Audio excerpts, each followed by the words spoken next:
आपल्या समोर येते भाग्यश्री टिकले.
एपिसोडच्या शेवटी देऊयात, चालेल?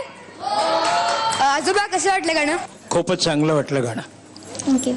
खऱ्या अर्थानं या कोळी गीतानंच लोकांना ठेका धरायला लावला, लोक नाचायला लागली. त्याचं कारण होतं कोळी गीत, आणि कोळी गीताचा जो ठेका, जो ताल होता, त्या तालावरती तेव्हा लोक नाचत होती. आणि त्या तालानं कोळी गीताच्या भाषेनं, कोळी गीतानं लोकांना नाचायला लावलं. आणि कोळी गीतासाठी काय सांगायचं, छत्रपती शिवाजी महाराजांच्या कारकिर्दीमध्ये कोळी जो आरमारवर होता, सरखेल, त्या कोळ्यांची आता इथे या गाण्यामुळे आठवण होते.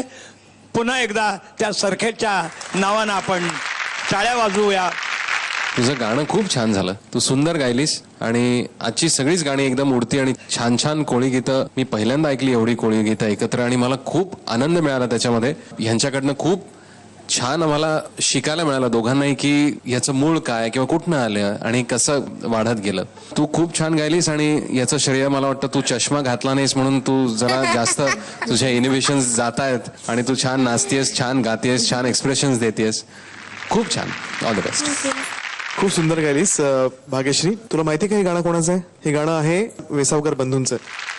आणि इतकं मोठं योगदान त्यांनी या समाजाला दिलेलं आहे, या कोळी गीतांना दिलेलं आहे. एकावर एक हिट गाणी. आणि मोठी गोष्ट ही आहे की त्यांनी कुठल्याही गोष्टीचं क्रेडिट घेतलं नाहीये. ही एक टीम एफर्ट आहे. जर त्यांना विचारलं की हे गाणं कोणी लिहिलंय, कोणाचं संगीत आहे, तर ते सांगत नाहीत. ते म्हणतात हे सगळं टीम एफर्ट आहे. तर मला त्यांनाच विचारायचं की तुमच्या या सगळ्या वेसावकर कुटुंबियांबद्दल आम्हाला सांगावं, तुमच्या या टीम एफर्ट बद्दल आम्हाला सांगावं.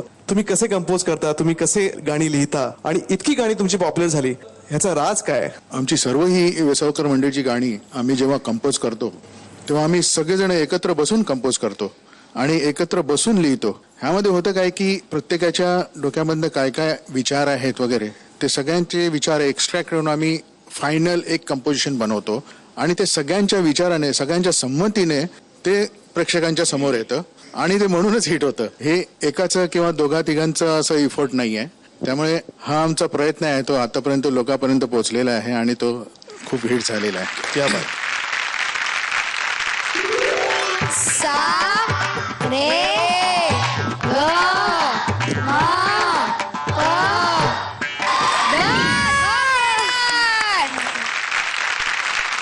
रे ग म प ध.